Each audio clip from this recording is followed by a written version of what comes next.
अस्सलामु अलैकुम वरहमतुल्लाहि वबरकातुह। उम्मीद करता हूँ कि आप सब लोग बखैर व आफ़ियत होंगे। और आज हम पढ़ने जा रहे हैं अपना सबक नंबर 10।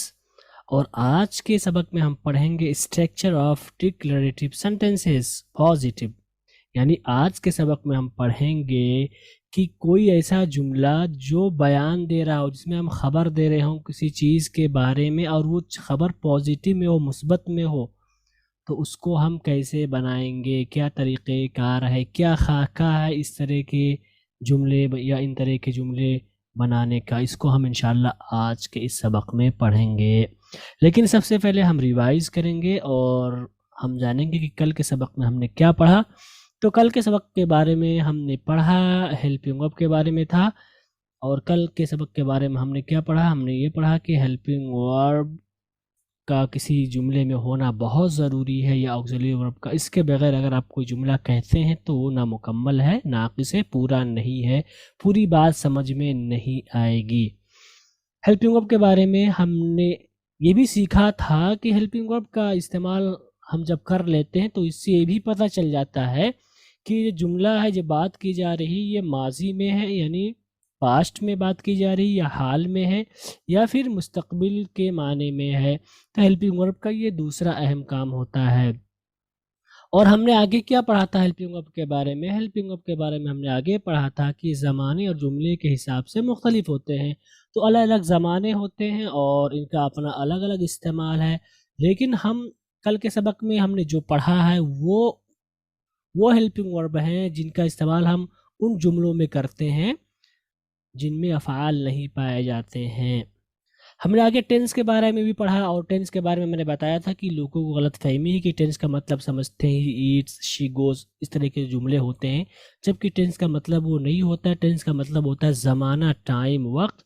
और ये तीन ही होते हैं, या तो प्रेजेंट होगा जिसे हम उर्दू में हाल या हाजिर कहते हैं, दूसरा पास्ट होगा, इसको हम उर्दू में माजी का नाम देते हैं, तीसरा फ्यूचर होगा जिसे हम उर्दू में मुस्तकबिल का नाम देते हैं। यही तीन ज़माने पाए जाएंगे हर ज़ुबान में, बस नाम मुख्तलिफ होगा। आगे हमने पढ़ा था कि ज़माने के हिसाब से हेल्पिंग वर्ब मुख्तलिफ होती है। ठीक है, तो जैसा कि आप देख सकते हैं प्रेजेंट के लिए हम इस इस्तेमाल करते हैं, इसके बारे में मैंने बताया था कि जब भी सब्जेक्ट सिंगुलर होगा हम इस इस्तेमाल करेंगे। दूसरा आर है, इसका इस्तेमाल हम प्लूरल के साथ करेंगे। जब भी सब्जेक्ट प्लूरल होगा, दो या दो से ज़ायद होंगे, तब हम वहाँ पर आर इस्तेमाल करेंगे। इसी तरह से यू के साथ भी हम आर ही इस्तेमाल करेंगे, गरचे वो सिंगुलर के लिए हो, एक के लिए हो।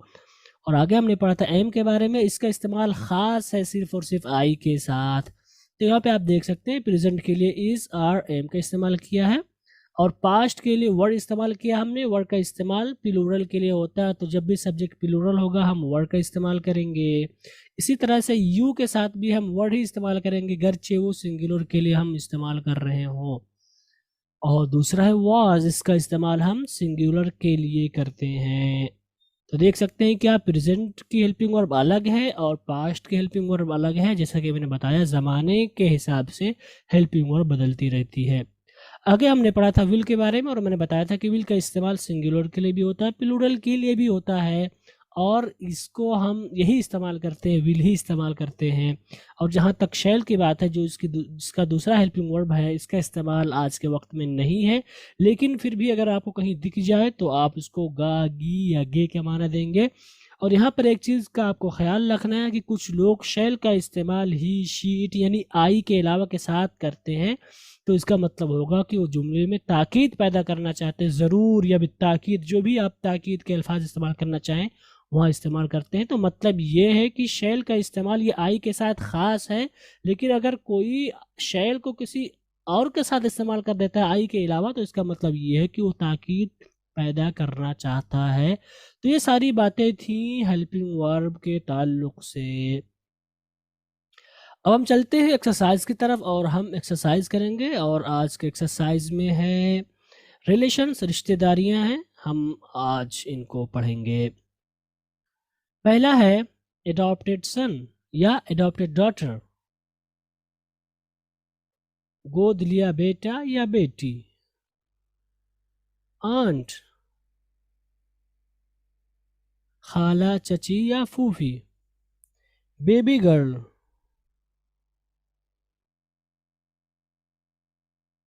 इससे पहले है बेबी बॉय, छोटा बच्चा। बेबी गर्ल, छोटी बच्ची। बॉय, लड़का। Brother in law,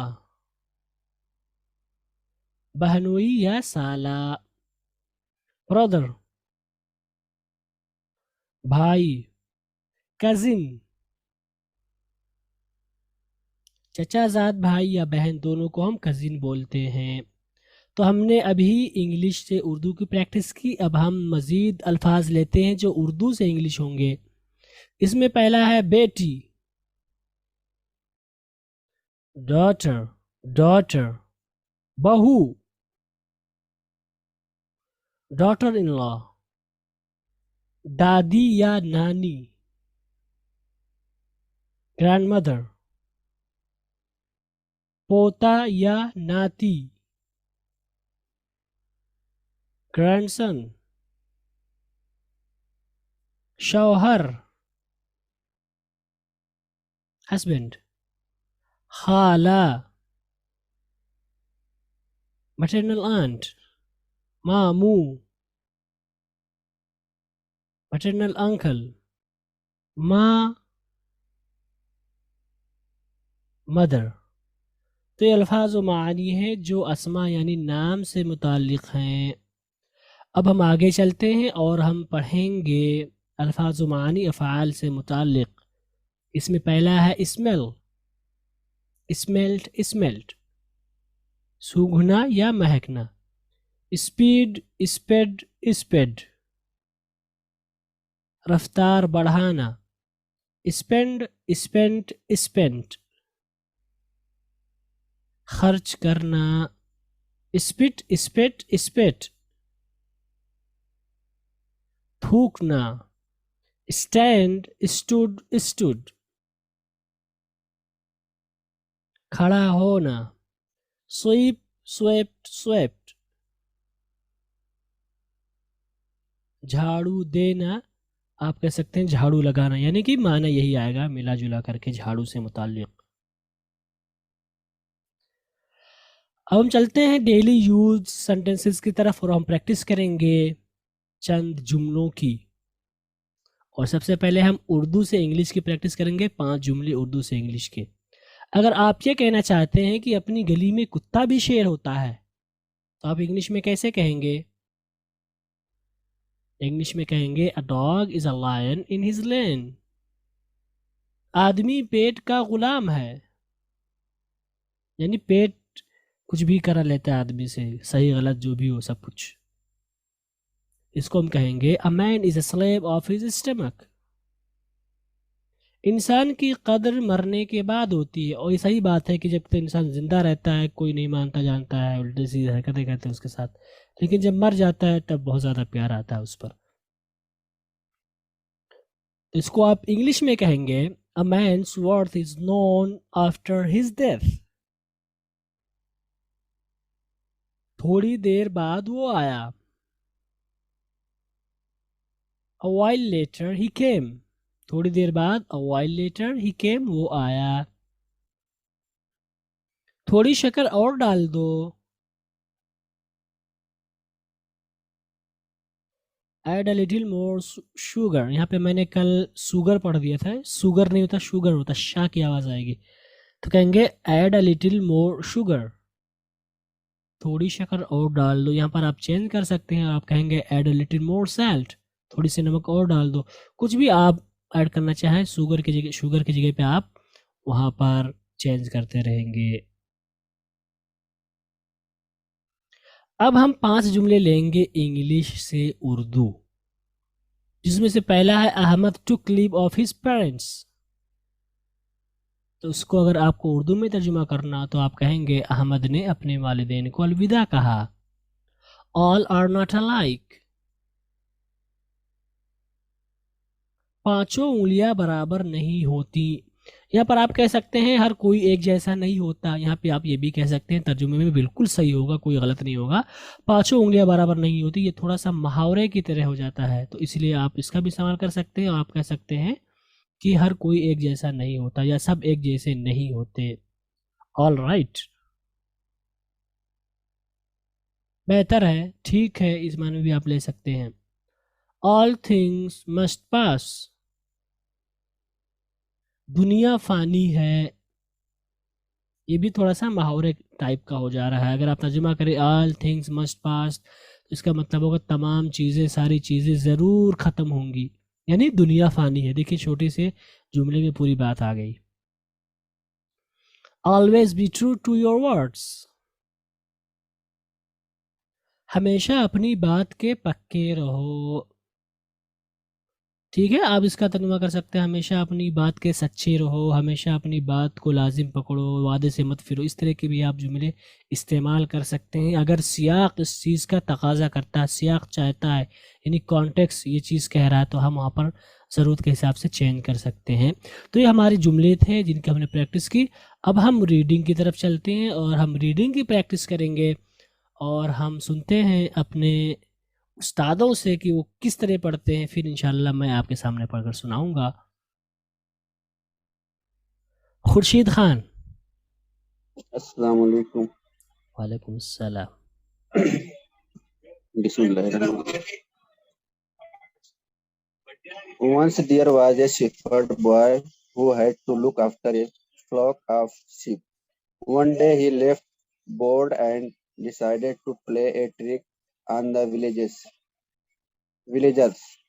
He shouldn't help. Of the villagers heard his cries and rushed out of the village to help the shepherd boy. When they reached him, they asked, "Where is the oaf?" The shepherd boy laughed loudly. "Ha ha ha! I fooled all of you. I was only playing a trick on you." Thank you. Okay, जज़ाकुमुल्लाहु खैरन व अहसनल जज़ा। Okay, next is Mohammed Akram. Yes, sir. Bismillah. A few days later, the shepherd boy played this trick again. He cried, "Help, help, Olf, Olf." Again, the villagers rushed up the hill to help him. And again, they found that boy had tricked them. They were very angry with him for being so naughty. Okay, जज़ाकुमुल्लाहु खैरन व अहसनल जज़ा। Okay, दूसरा page है, ये next page है, इसको हम पूरा सुनेंगे। मोहतरम जनाब मोहम्मद सद्दाम हुसैन। अस्सलाम वालेकुम। वालेकुम सलाम। Then sometime later a ox went into the field. The ox attacked one sheep and then another and another. The shepherd boy ran towards the village shouting, "Help, help, or help somebody." The villagers heard his cries, but they laughed because they thought it was another sheep. The boy ran to the nearest villager and said, "A wolf is attacking the sheep. I lied before, but his time is." Okay, जज़ाकुमुल्लाहु खैरन। Next Mohammed Salman. Finally, the villagers went to look. It was true. They could see the wolf running away and many dead sheep lying on the grass. We may not believe someone who often tells lies, even when he tells the their books. Okay आप लोगों ने पढ़ा, माशाल्लाह काफ़ी अच्छी कोशिश की आप लोगों ने, और मैं देख रहा हूँ कि माशाल्लाह आपकी इंग्लिश रीडिंग इम्प्रूव हो रही है, पहले के मुकाबिल काफ़ी अच्छी हो रही है, और ये बहुत ही अच्छी बात है। ओके मैं पढ़ता हूँ और आप लोग ध्यान से सुने और मेरे साथ उसको रिवाइज करें, मेरे साथ पढ़ें, ताकि आपको अंदाज़ा हो सके कि आप कहाँ गलत पढ़ रहे हैं। Once there was a shepherd boy who had to look after a flock of sheep. One day he felt bored and decided to play a trick on the villagers. आप इसको villagers जा की आवाज़ नहीं निकालेंगे, आप पढ़ेंगे villagers. He shouted, help wolf wolf. यहाँ पे हम L को बहुत हल्का निकालेंगे, help wolf. The villagers heard this cry. The villagers heard his cries and rushed out of the village to help the shepherd boy. When, अब इसको when नहीं पढ़ेंगे, when they reached home, when they reached him, इसको आप reached नहीं पढ़ेंगे, reached नहीं होगा, reached. When they reached him, they asked, not asked, asked, where is the wolf? The shepherd boy laughed loudly. Laugh नहीं, laughed, ओ पूरा पढ़ेंगे, laughed loudly, हा हा हा. I fooled all of you. हम लोग इसको all हमेशा पढ़ते हैं, all no, all of you. I was only playing a trick on you. Playing a trick on you. तो इस पैराग्राफ को हम कैसे पढ़ेंगे, हम पढ़ेंगे Once there was a shepherd boy who had to look after a flock of sheep. One day he felt bored and decided to play a trick on the villagers. He shouted, help wolf wolf. The villagers heard his cries and rushed out of the village to help the shepherd boy. When they reached him, they asked, where is the wolf? The shepherd boy laughed loudly, ha ha ha. I fooled all of you. I was only playing a trick on you. Next है, a few days later, the shepherd boy played this trick again. Again he cried, help, help, wolf, wolf. Again the villagers rushed up the hill to help him, and again they found that boy had tricked them, not tricked them. They were, यहाँ पे मैंने कल बताया था, इसको आप wear नहीं पढ़ेंगे, वर पढ़ेंगे. बहुत सारे लोगों को आप पाएंगे इसको wear पढ़ते हुए, ये वर है, वर. आप इसको नोट कर ले, लिख ले अपने दिमाग में, अपनी कॉपी में, हर जगह कि आप इसको वर पढ़ेंगे, ठीक है. They were, not wear. They were very angry. Okay, इसको हम क्या पढ़ेंगे, angry. Angry का हम नहीं करेंगे, angry. They were very angry with him for being so naughty. Naughty नहीं, no, बिल्कुल नो की आवाज आएगी, naughty. Okay, naughty. So naughty. हम इसको कैसे पढ़ेंगे फ्लुएंसी के साथ. A few days later, the shepherd boy played this trick again. Again he cried, help, help, wolf, wolf. Again the villagers rushed up the hill to help him, and again they found that boy had tricked them. They were very angry with him for being so naughty. तो ये हमारा पहला page था. अब हम दूसरे page की तरफ चलते हैं और हम इसको पढ़कर आपको सुनाते हैं. Then, sometime later, a wolf went into the field. The wolf attacked one sheep and then another and another. The shepherd boy ran towards the village shouting, help, help, wolf, help, somebody. The villagers heard. अब इसको heard नहीं पढ़ेंगे please, ये heard है, heard. Hear की second form heard. His cries, but they laughed. अब इसको laughed नहीं पढ़ेंगे, laughed, because they thought it was another trick. The boy ran to the nearest villager and said, a wolf is attacking the sheep. I lied before, but this time it is true. हम इसको पढ़ते हैं before नहीं होगा, before, for, okay. I lied before, but this time it is true. तो इसको हम पढ़ेंगे. Then sometime later, a wolf went into the field. The wolf attacked one sheep and then another and another. The shepherd boy ran towards the village shouting, "Help, help, wolf, help somebody." The villagers heard his cries, but they laughed because they thought it was another trick. The boy ran to the nearest villager and said, "A wolf is attacking the sheep.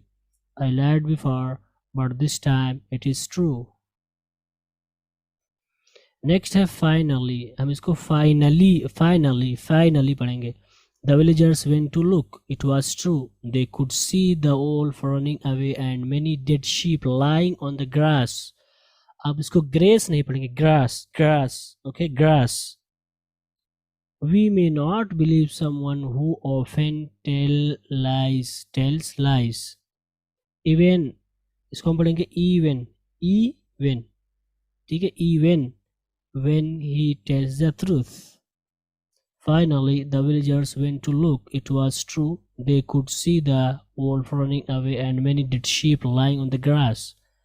We may not believe someone who often tells lies, even when he tells the truth. और ये कहानी माखूज है, ली गई है एक PDF से, जिसके बनाने वाले हैं जनाब अकरमुल्ला सैयद साहब. तो इसलिए मैंने अमानतदारी का सबूत देते हुए यहाँ पे लिख दिया है.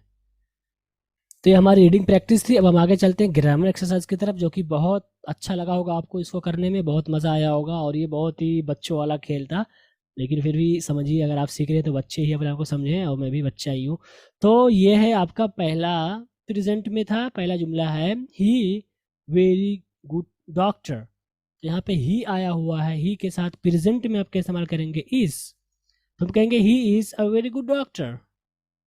दूसरा है she a famous nurse. Past में हम इस्तेमाल करेंगे क्या, शी के साथ वॉज. तुम कहेंगे she was a famous nurse. तीसरा है दे. फ्यूचर के लिए आप कहेंगे they will be in the playground. तो यहाँ पर बी 2 बार आ गया, एक ही बार होगा, they will be in the playground. उसके बाद है चौथा अहमद एंड शाम. पास्ट में आप देख सकते हैं प्लूरल है, अहमद एंड शाम 2 लोग हैं, तो इसलिए हम कहेंगे अहमद एंड शाम वर क्लासमेट्स. पांचवा है आयशा एंड अस्मा. यहाँ पे भी प्लूरल है और ये सेंटेंस किसमें, प्रेजेंट में. तुम कहेंगे Ayesha and Asma are not in the classroom. छठा जुमला है I not sick yesterday but I with my father. तो यहाँ पर दोनों जुमले पास्ट के हैं, तो आप यहाँ पे क्या डालेंगे, आप कहेंगे I was not sick yesterday but I was with my father. तो यहाँ पर आपने देखा आई के साथ हमने वाज इस्तेमाल किया, तो इसी तरह से हम वाज इस्तेमाल करेंगे. सातवां जुमला है you a good doctor. Future के साथ है, यू है, तो आप कहेंगे will be a good doctor. You will be a good teacher. Okay, सातवां जुमला है you will be a good teacher. उसके बाद है आठवां वी. फ्यूचर में ये भी है और वी है, तो हम कहेंगे we will be very good teacher in futures. We will be very good teachers in future. नवा जुमला है why. ये प्रेजेंट में है और यहाँ पे आप देख सकते हैं यू इस्तेमाल हुआ है, तुम कहेंगे why are you in the office. Office में क्या कर रहे हो, क्यों हो, किस लिए हो. उसके बाद 10वां जुमला why. उसके बाद they at this time. यहाँ पर कोई ख़ास तायीन नहीं है, तो अगर आप किसी ने प्रेजेंट किया होगा तो वो लिखेगा where are you at this time. अगर किसी ने इसको पास्ट में बनाया है तो वो लिखेगा where were you they at this time. Where were they at this time. अगर किसी ने इसको फ्यूचर में बनाया है तो इसका होगा where will they be at this time आएगा. ठीक है, इसको हम बी को दे के बाद लाएंगे, तुम कहेंगे where will they be at this time. इसके बारे में इंशाल्लाह तफसील से पढ़ेंगे क्वेश्चन वाले सेंटेंस में. तो ये हमारा होमवर्क है, यही सही होमवर्क होगा. लेकिन अगर आपको लगता है कि कुछ और होगा तो आप एक बार फिर से देखेंगे, रूल को पढ़ेंगे, आपको वहाँ समझ में आएगा कि हाँ यही होगा.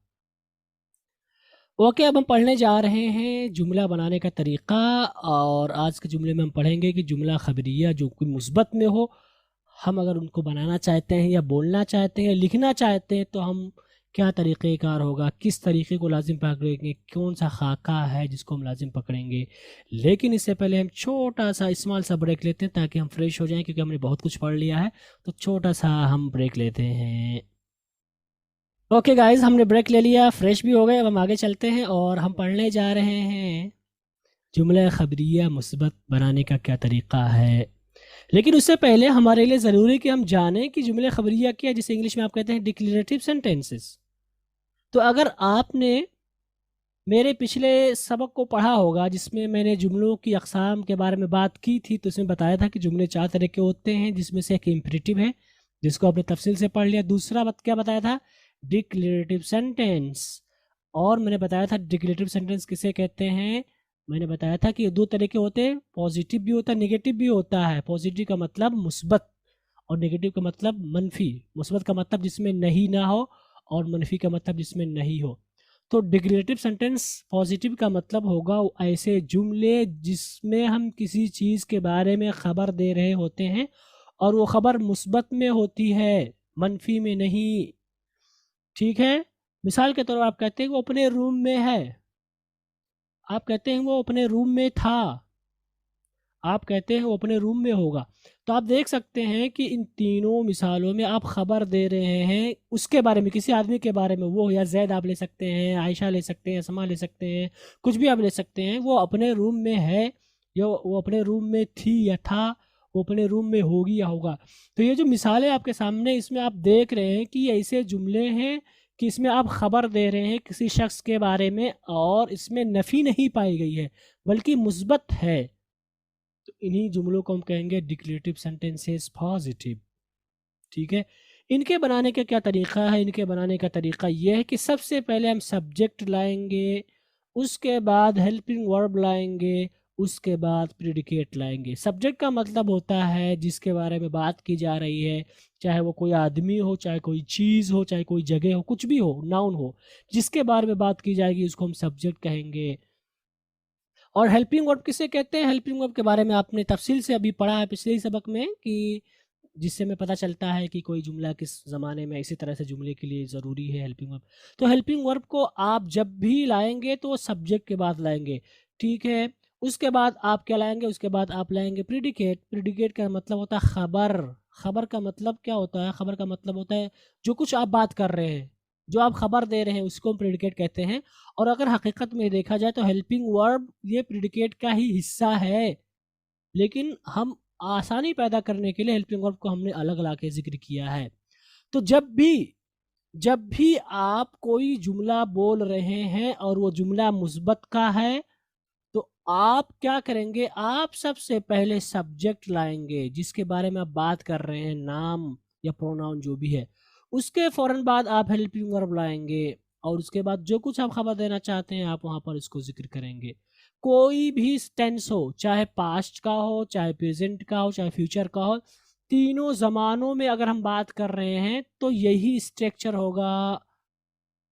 ठीक है, हम टेंस बदलने की वजह से स्ट्रक्चर नहीं बदलेंगे। मिसाल के तौर पर अगर हम प्रेजेंट में कोई जुमला कह रहे हैं तो इसका स्ट्रक्चर क्या होगा? Subject plus helping verb plus predicate.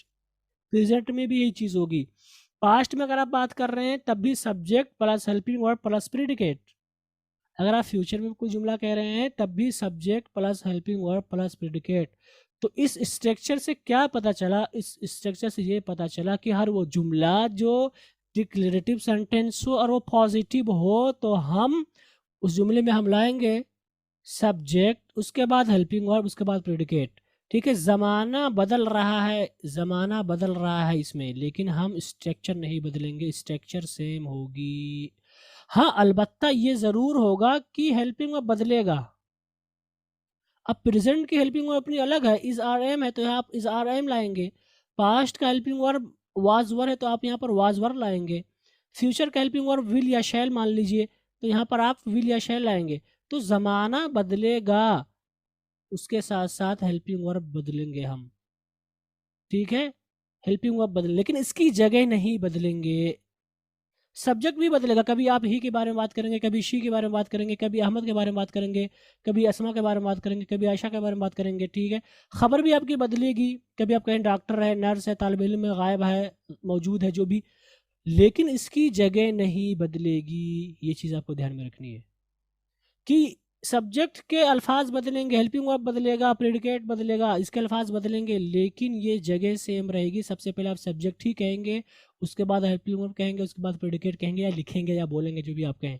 ठीक है, तो इसकी जगह नहीं बदलेगी। तो गोया कि क्या पता चला, पता ये चला कि जो भी हम जुमला बोलेंगे अगर वो डिक्रेटिव सेंटेंस है, पॉजिटिव है, तो हम subject plus helping verb plus predicate ही को फॉलो करेंगे। हम आपको मिसाल देते हैं उर्दू की। उर्दू में भी ये चीज़ पाई जाती है। उर्दू में अगर हम कोई जुमला बोलते हैं तो सबसे पहले हम क्या बोलते हैं, सबसे पहले हम मुब्तदा बोलते हैं। मुब्तदा का मतलब सब्जेक्ट, जिसे आप कहते हैं जिसके बारे में बात की जा रही है। उसके बाद हम खबर लाते हैं, ठीक है, जो कुछ आप बात कर रहे हैं। उसके बाद हम अलामत ज़मान या मुआविन फ़ेल लाते हैं, यानी है, हूँ, था, थी, थे, जो भी आप लाना चाहते हैं, ठीक है। तो अगर हम मिसालों को देखें तो यहाँ पे आप देख सकते हैं कि मेरा बेटा एक डॉक्टर है, यह हाल में जुमला है। यहाँ पे आप देख सकते हैं कि सबसे पहले हमने क्या इस्तेमाल किया, सबसे पहले हमने इस्तेमाल किया मेरा बेटा, जो कि सब्जेक्ट बन रहा है, ठीक है। उसके बाद हमने क्या इस्तेमाल किया, उसके बाद हमने इस्तेमाल किया एक डॉक्टर, उसके बाद हमने इस्तेमाल किया एक डॉक्टर, उसके बाद हमने इस्तेमाल किया है, ठीक है, क्योंकि ये प्रेजेंट में हाल में, इसलिए हमने है इस्तेमाल किया। और है का जो सिस्टम और रूल है सिंगुलर के साथ, मेरा बेटा एक डॉक्टर है। तो यहाँ पे आप देख सकते हैं कि पहले मुब्तदा को फॉलो किया हमने, फिर खबर को, उसके बाद अलामत ज़मान या मुआविन फ़ेल को। ये हाल की बात हुई। अगर हम आगे चले और अगर हम माजी की बात करें तब भी आप कहेंगे मेरा बेटा एक डॉक्टर था। अगर हम फ्यूचर की बात करें तो आप कहेंगे कि मेरा बेटा एक डॉक्टर बनेगा या डॉक्टर होगा, हम यहाँ पे लेंगे। तो यहाँ पे आप क्या देख रहे हैं, यहाँ पे आप देख रहे हैं कि ये जो जुमला है ये हाल में है, ये जुमला ये माजी में है, ये जुमला जो है ये मुस्तकबिल में है। गर्चे इनकी किस्म बदल रही है, कभी हाल हो जा रहा है, कभी माजी हो जा रहा है, कभी मुस्तकबिल हो जा रहा है, लेकिन ये जो स्ट्रक्चर है ये नहीं बदल रहा है। मुब्तदा अपनी जगह पे कायम है, प्रेजेंट में भी, हाल में भी, मुस्तकबिल में भी, फ्यूचर में भी, हर जगह। खबर अपनी जगह पे बाकी है, एक डॉक्टर एक डॉक्टर एक डॉक्टर। और अलामत ज़मान ये भी अपनी जगह पे बाकी है, लेकिन ये बदल इसीलिए रही, जगह नहीं बदल रही है, ये कलिमात बदल रहे हैं हालात की वजह से, ठीक है। तो क्या करना है आपको, कोई भी जुमला हो आप सबसे पहले मुब्तदा कहेंगे, इंग्लिश में भी सेम चीज़ है। उसके बाद आप हेल्पिंग वर्ब कहेंगे, बस थोड़ी सी बदल जा रही है, हेल्पिंग वर्ब पहले आ जा रहा है इंग्लिश में, उसके बाद आप खबर कहेंगे। तो इस तरह से अगर हम इंग्लिश में बात करें तो इंग्लिश में हमारी मिसालें होंगी, Rahim is in the play ground, present में बनेगा।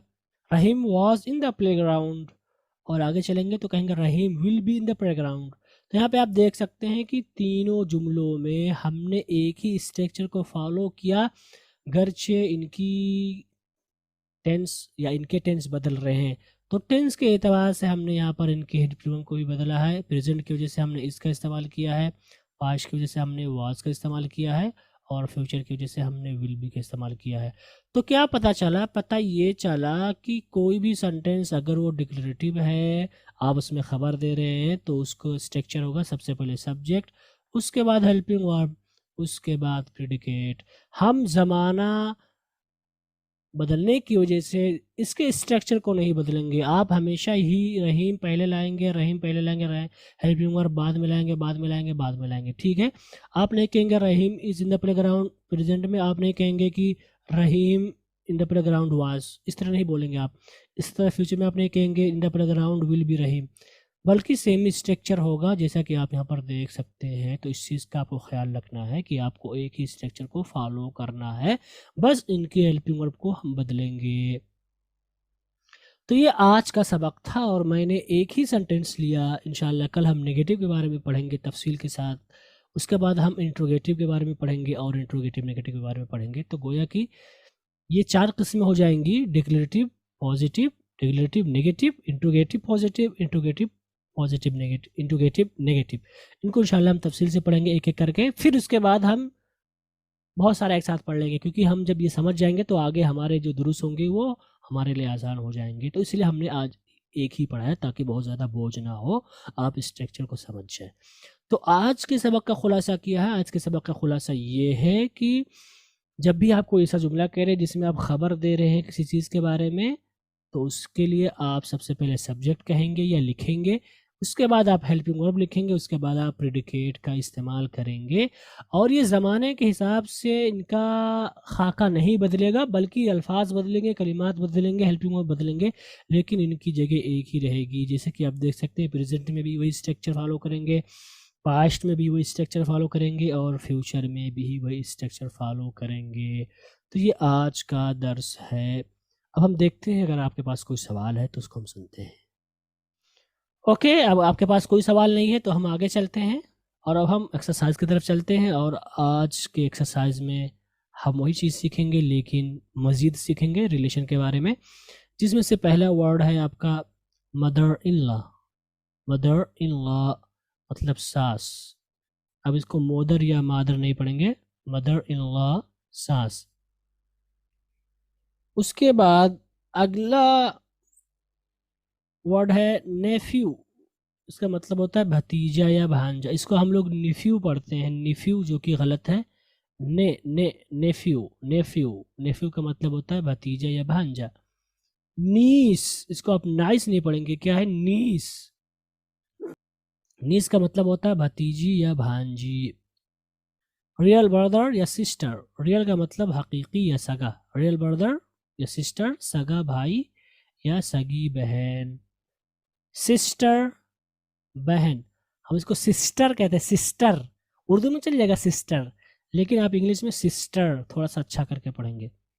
उसके बाद है सन, इसको आप सोन नहीं पढ़ेंगे, सन। सन का मतलब होता है बेटा। सन इन लॉ का मतलब दामाद। अंकल चाचा। वाइफ बीवी। यंगर ब्रदर या सिस्टर, छोटा भाई या बहन। यंगर ब्रदर का मतलब आपसे जो छोटा होगा, ठीक है। यंगर ब्रदर छोटा भाई, यंगर सिस्टर छोटी बहन। एल्डर ब्रदर या एल्डर सिस्टर, बड़ा भाई या बड़ी बहन। तो अगर आप एल्डर ब्रदर कहते हैं तो इसका मतलब बड़ा भाई, अगर आप कहते हैं एल्डर सिस्टर तो इसका मतलब बड़ी बहन। बाप यानी वालिद साहब, फादर। फादर वालिद या बाप या अब्बू, जो भी आप कहें। फादर इन लॉ ससुर। ग्रैंड डॉटर, ग्रैंड डॉटर पोती या नतनी। ग्रैंड डॉटर का मतलब होगा पोती या नतनी। अगला वर्ड है ग्रैंडफादर, नाना या दादा। ठीक है, तो ये हमारा यहाँ पर रिलेशन से मुतालिक जो अल्फाज मानी है यहाँ पर ख़त्म होते हैं। अब हम आगे चलते हैं दूसरे हिस्से की तरफ और आज देख सकते हैं कि कितने अहम अल्फाज मानी है। पढ़ाना, कहना, सोचना, समझना, रोना, जीतना। तो आप जितने भी अल्फाज मानी देखेंगे आपको इससे अंदाज़ा होगा कि वाकई में जो मैं अल्फाज मानी लेकर आता हूँ आपके लिए अहमियत की हामिल है, हमें इनकी ज़रूरत पड़ेगी रोज़ाना की ज़िंदगी में। ख़ास करके आज के जो अल्फाज हैं तो इसमें कोई शक नहीं है। तो पहला वर्ड है टीच। ठीक है, टीच का मतलब होता है पढ़ाना या सिखाना भी आप कह सकते हैं।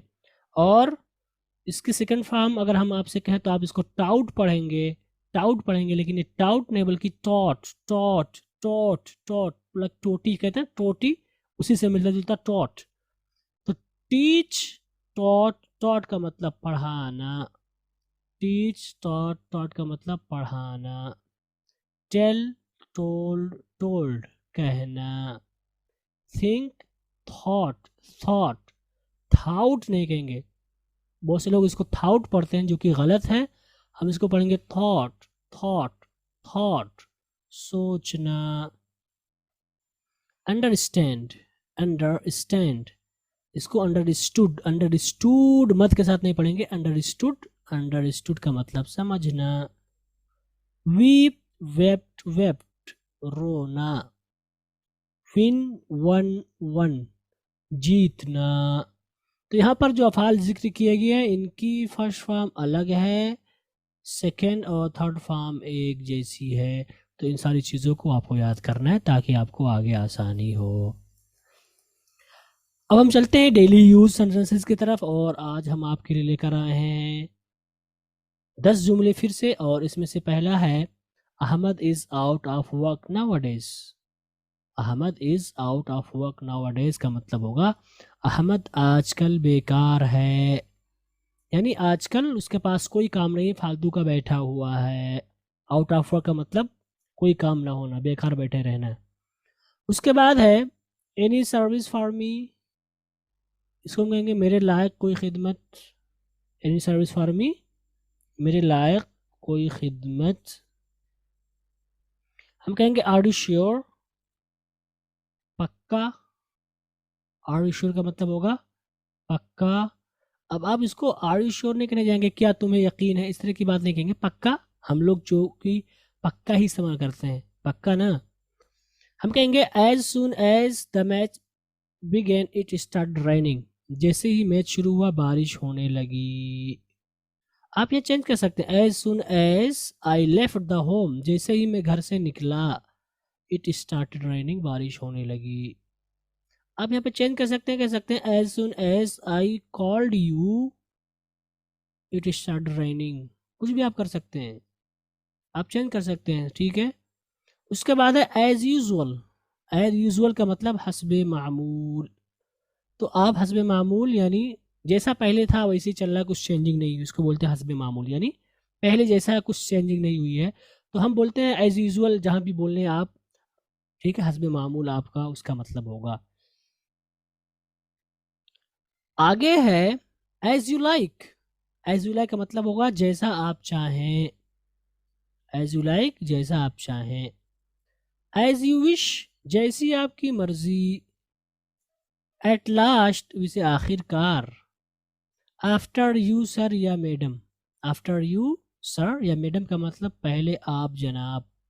अच्छा, इस ये जो जुमला बोलते हैं कब बोलते हैं हम इनको उस वक्त बोलते हैं, मिसाल के तौर पर अगर आप कहीं मजलिस में हो और वहाँ पर आप से कोई बड़े हों जो मुअज़्ज़ज़ है, मोहतरम आपके नज़दीक, तो आप पहले काम नहीं शुरू करना चाहते हैं बल्कि चाहते हैं कि पहले सामने वाला जो हमारा मुअज़्ज़ज़ है वो करे, तो आप कहते हैं पहले आप सर, पहले आप, है ना।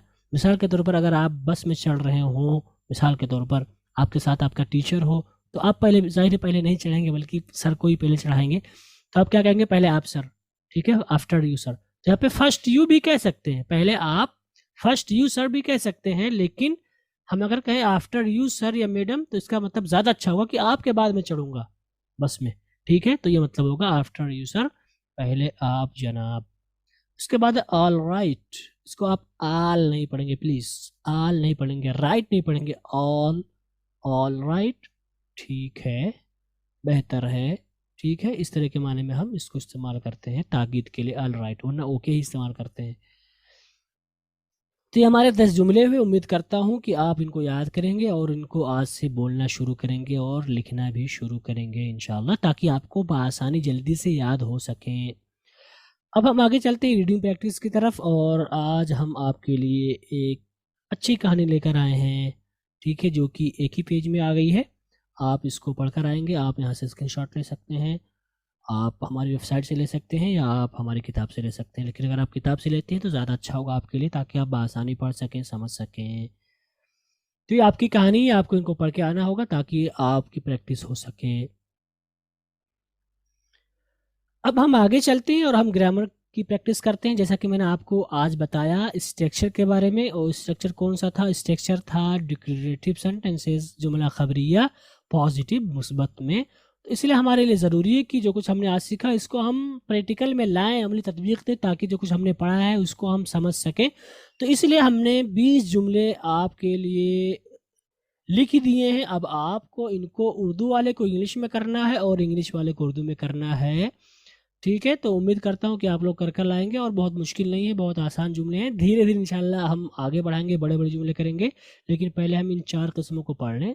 तो जब तक हम एक एक जुमले को पढ़ेंगे ताकि हमें आसानी से समझ में आ जाए, ठीक है। और उम्मीद करता हूँ कि सारे अल्फाज मानी वाज़े होंगे, लेकिन फिर भी मैं पढ़ना चाहूँगा आपके लिए। अगर आप कॉपी लेकर बैठे हो तो प्लीज़ लिख लें, इसलिए मैंने कहा था कि कॉपी लेकर बैठे ताकि अल्फाज मानी जो भी बातें आपको नहीं लगे उनको आप लिख लिया करें। तो पहला है खालिद और उसकी बहन मॉल। ये मॉल है, मॉल का मतलब जानते ही मॉल। तुम कल इस वक्त का मतलब होगा एट दिस टाइम। कल का मतलब टुमारो, जो कि फ्यूचर की बात हो रही है, ठीक है। कल इस वक्त, टुमारो एट दिस टाइम। आपके वालिद मस्जिद में थे, आप जानते हैं। सबाह और हमूद इस वक्त छत पर हैं। छत का मतलब रूफ। मैं फ़िलहाल अपने नानी के घर हूँ ना। फ़िलहाल का मतलब this time, at this time, या रिसेंटली। नानी के घर जानते ही आप। ये लो अपनी किताब, ये मेरे बैग में थी। वहाँ मत जाओ, वो गुस्से में है। वो सब अच्छे लोग नहीं हैं। लोग का मतलब पीपल, अच्छे का मतलब गुड। वो लड़कियाँ मेहनती हैं। मेहनती का मतलब हार्ड वर्किंग। मेरी घड़ी की कीमत का मतलब प्राइस या रेट 10,000 रुपये है। इंग्लिश में देखते हैं। There are in the canteen, my father was at the bus stop at this time. At this time का मतलब इस वक्त। I will be in the programme hall at 10 AM 10 बजे। Ayesha was absent today, absent गैर हाजिर। Abdul Basit will be in his room. Rahim and Qari are classmates. Classmate का मतलब class साथी या हम सबक। Ruqaiya and Saima were in the kitchen. She was with her brother. We are Indian बहुत इजी जुमला है। The guests were from USA। Guest का मतलब मेहमान और जमा आएगी मेहमानान। तो ये आपके अल्फाज ज़मानी, उम्मीद करता हूँ कि आपको समझ में आया होगा। तो इस तरह से आज का ये हमारा सबक ख़त्म हुआ। उम्मीद करता हूँ कि आपने बहुत फ़ायदा उठाया होगा इंशाल्लाह। और अल्लाह रब्बुल आलमीन से दुआ कि अल्लाह रब्बुल आलमीन हमारे सारे दुरूस को आप सबके हक़ में मुफीद बनाए। आमीन।